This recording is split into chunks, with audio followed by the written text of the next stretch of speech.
할렐루야, 사랑하는 성도 여러분, 반갑습니다. 8월 16일 매일의 묵상 삶의 변화 이사야 이제 마지막 부분 63장부터 66장까지 말씀을 읽고 묵상하도록 하겠습니다.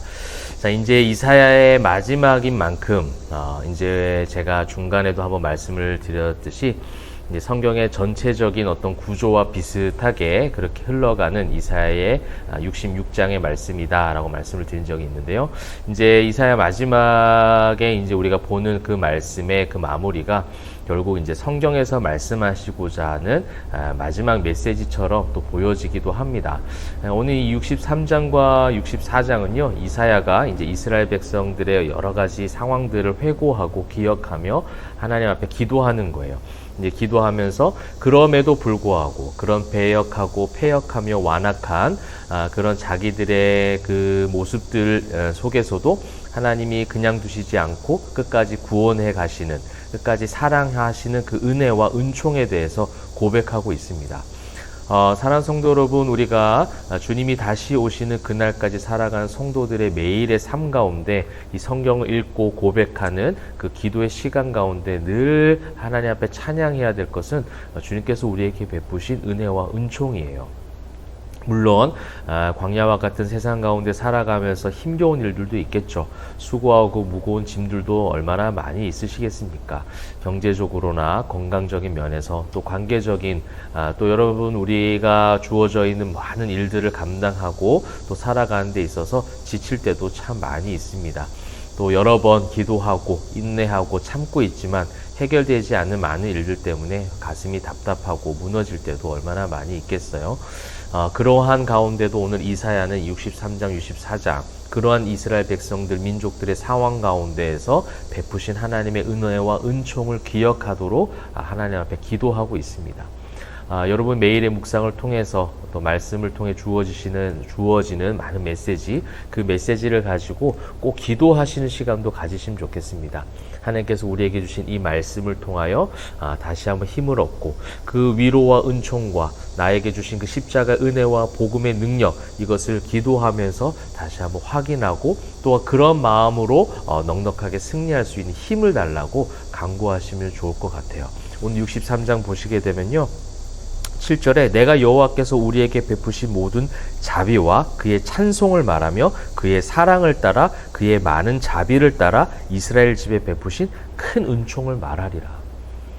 여러분 이스라엘 백성들이 당하고 있는 세상적 고통은요, 어찌 보면 하나님 앞에 푸념할 수 있는 그런 고통들도 많이 있었습니다. 이방 국가들의 공격과 압제를 받았고 고통과 두려움과 그런 불안감 속에 살아갈 때도 참 많이 있었어요. 그럼에도 불구하고 이사야는 지금 무엇을 말하고 있습니까? 하나님의 은혜, 은총, 자비를 내가 찬송하고 말하겠다라고 선포하고 있습니다. 여러분 입술 가운데 그것이 선포되어지기를 소망합니다. 그것이 입술 가운데 찬송 소리로 예배 가운데 나오기를 소망하고 그 고백이 진정한 고백이 되어져서 하나님 앞에 올려드리면 좋겠어요. 이사야는 지금 63장과 64장을 통해서 계속해서 그 고백을 하는 겁니다. 자신들은 늘 10절에도 나와 있지만 그들이 반역하여 주의 성령을 근심하게 하였으므로 그럼에도 불구하고 14절 여호와의 영이 그들을 그냥 두지 아니하시고 그 골짜기 가운데 편히 쉬게 하셨도다. 이와 같이 주의 백성을 인도하사 그 이름을 영화롭게 하셨나이다. 우리의 이름을 죄인된 정체성을 가진 우리의 이름을 의인되게 하신 하나님의 놀라우신 섭리들을 지금 이사야는 기억하고 기도하고 있는 거예요. 그렇게 64장에도 똑같이 5절에 또 기록하고 있습니다. 주께서 기쁘게 공의를 행하는 자와 주의 길에서 주를 기억하는 자를 선대하시거늘 우리가 범죄함으로 주께 진노하셨사오며 이 현상이 이미 오래되었사오니 우리가 어찌 구원을 얻을 수 있으리까? 이게 정답이에요. 우리는 구원 얻을 자격이 없다라는 고백을 지금 이사야는 하고 있는 거예요. 주님이 다시 오시는 그 마지막 때 살아가는 죄의 포로 되어 있지만 여전히 죄의 포로가 되어 있는 우리의 상태이지만 결국 마지막 날에 우리를 하나님의 자녀로 새롭게 부활시키심으로 우리에게 참된 은혜의 때, 그 구원의 때를 허락하시겠다고 약속하신 그 하나님 말씀을 기억하는 성도들은요, 날마다 이 고백을 해야 돼요. 구원 얻을 자격이 없습니다. 나는 그런데 하나님 이것이 웬 은혜입니까? 왜 나를 택하사 나를 예수 믿게 하셨고 찬송하게 하셨고 말씀 보게 하셨고 교회에서 아름다운 공동체를 이루어갈 수 있도록 은혜를 허락하셨는지 그 은혜와 은총을 고백하게 하는 거예요. 6절에도 또 나오잖아요. 무릇 우리는 다 부정한 자 같아서 부정하다라는 겁니다. 그러나 8절 여호와여 이제 주는 우리 아버지시나이다. 우리는 진흙이요 주는 토기장이시니 우리는 다 주의 손으로 지으신 것이다. 앞선 이사야 말씀에서도 토기장에 대한 말씀이 나오지 않습니까? 이 토기장의 마음이에요. 알 수 없어요. 부정한 자 같고 구원받을 자격이 없는 그런 자녀들이고 백성들임에도 불구하고 왜 끝까지 사랑하시느냐? 그게 토기장의 마음이라는 거예요. 사실 이사야는 이 토기장이라는 하나님의 속성을 비유하면서 이 하나님의 사랑을 다 이해할 수 없다라는 그 의미도 그 신앙 고백도 담겨져 있는 듯 합니다. 여러분 그렇게 하나님이 저와 여러분을 사랑하고 계세요. 그런 하나님을 신뢰하시기를 축복합니다. 그렇게 할 때에 65장, 66장에서는 하나님의 응답이 나오고 있어요. 여러분 이 응답에 여러분 귀를 기울이셔야 돼요. 이 응답에 교회는 귀를 기울여야 합니다. 귀 있는 교회와 성도는 들어야 합니다. 이 65장, 66장 이사야의 마지막 메시지, 이 마지막 말씀과 메시지가 깊이 있는 울림이 되길 소망하고 그대로 우리가 순종하며 나아가면 좋겠어요. 여호와께서 말씀하세요.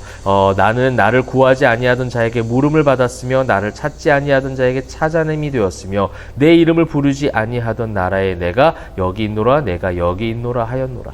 그러면서 패역한 사람들에게 하나님의 은혜를 그 하나님께서 베푸신 은총을 지금 고백하고 계시는데요. 8절에 보시게 되면 여호와께서 이와 같이 말씀하시되 포도송에는 즙이 있으므로 사람들이 말하기에 그것을 상하지 말라 거기 복이 있느니라. 여러분 포도송이에 즙이 있다라는 표현 굉장히 아름다운 표현이에요. 이 포도송이에 즙이 있다라는 것은 결국 아직까지도 은혜가 있다라는 겁니다. 여러분 다 짜내서 아무것도 없는 것처럼 보이지만 우리의 안에는요 하나님께서 허락하신 복음의 즙이 있어요. 그 영양분이 있습니다. 영원한 생명의 떡이시고 생수의 강이 되어주신 그 예수 그리스도께서 우리 안에 계시기에 영원히 목마르지 않는 아름다운 그 하나님의 복음의 능력으로 말미암은 그 즙이 있어요. 그 성령의 즙을 이 말씀을 통해서 달고 오묘한 말씀을 통해서 여러분 그 속에 있는 것을 발견해 나가시고 그 발견된 하나님께서 허락하신 포도송의 즙과 같은 은혜를 여러분 꼭 경험하시면 좋겠습니다. 거기에 복이 있다라고 지금 말씀하고 계세요. 이러므로 주 여호와께서 이와 같이 말씀하시니 이 마지막 때 하나님의 말씀에 귀 기울이는 저와 여러분 되길 소망해요. 그 말씀에 귀 기울이며 매일의 묵상 가운데 말씀으로 나아갈 때에 17절 보라 내가 새 하늘과 새 땅을 창조하나니 이전 것은 기억되거나 마음에 생각나지 아니할 것이라. 말씀을 통해서 이전에 죄악된 모든 것들이 지나가는 거예요. 이전 것은 다 지나갔으니 보라 새 것이 되었더라. 복음 안에서 예수 그리스도의 십자가 은혜 가운데 새로운 삶을 날마다 살아내는 개혁주의 정신으로 그렇게 여러분은 이렇게 하루하루를 또 승리하며 살아가시기를 소망합니다. 66장에도요 여호와께서 이와 같이 말씀하시되 하늘은 나의 보좌요 땅은 나의 발판이니 너희가 나를 위하여 무슨 집을 지으랴 내가 안식할 초소가 어디랴. 이 66장의 마지막 메시지는요 이 겉으로 보여지는 경건에 대한 메시지예요. 경고의 메시지예요. 그러니까 이 시대의 종교주의에 대한 그런 경고의 하나님의 책망의 말씀인 거예요. 그렇게 하나님 앞에 성전을 짓고 화려하게 지으면 무엇하냐? 내가 그 집에 거하는 사람이냐? 너희 마음 가운데 무엇이 있는가? 그 마음을 잘 다스려라 라는 것을 지금 이야기하고 있는 거예요. 그래서 3절에 소를 잡아드리지만 제사를 드리기 위해 소를 잡아드리지만 살인함과 같고 그 관련된 어린 양으로 제사 드리는 것 같지만 개의 목을 꺾음과 같고 여러분 우리의 모양새가 교회를 다니고 예배를 드리고 직분을 맡아서 봉사하고 헌신하고 있지만 이것이 성경의 표현으로 말한 것처럼 살인함과 개의 목을 꺾고 돼지의 피와 다름이 없고 우상을 찬송하는 것과 다름이 없다면 얼마나 불행한 일이겠습니까? 이 66장 마지막 이사야 메시지를 통해서 우리의 경건의 능력까지도 회복되어지면 좋겠어요. 우리의 겉과 속이 주님 앞에 온전하게 바르게 세워져 있는 아름다운 교회와 성도들이 될 수 있도록 이 시간 이사야 마지막 말씀을 읽으면서 묵상하고 기도한 시간 가지시면 좋겠습니다. 이사야의 긴 메시지를 통해서 강력한 어떤 권고와 책망과 교훈의 메시지와 함께 너무나도 깊으신 하나님의 구원의 사랑 그 넓으신 헤세드와 아가페 사랑까지도 우리는 이사야 말씀을 통해 살펴볼 수 있었습니다. 그 말씀 붙잡고 주님 다시 오시는 그날까지 힘있게 나아가는 저와 여러분, 우리 모든 교회와 성도들 다 되시기를 주님의 이름으로 축복합니다. 기도하겠습니다.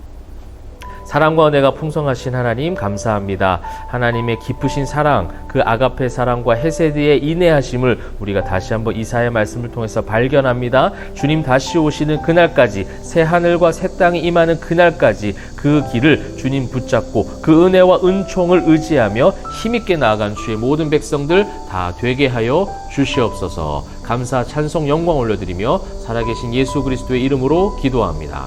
아멘.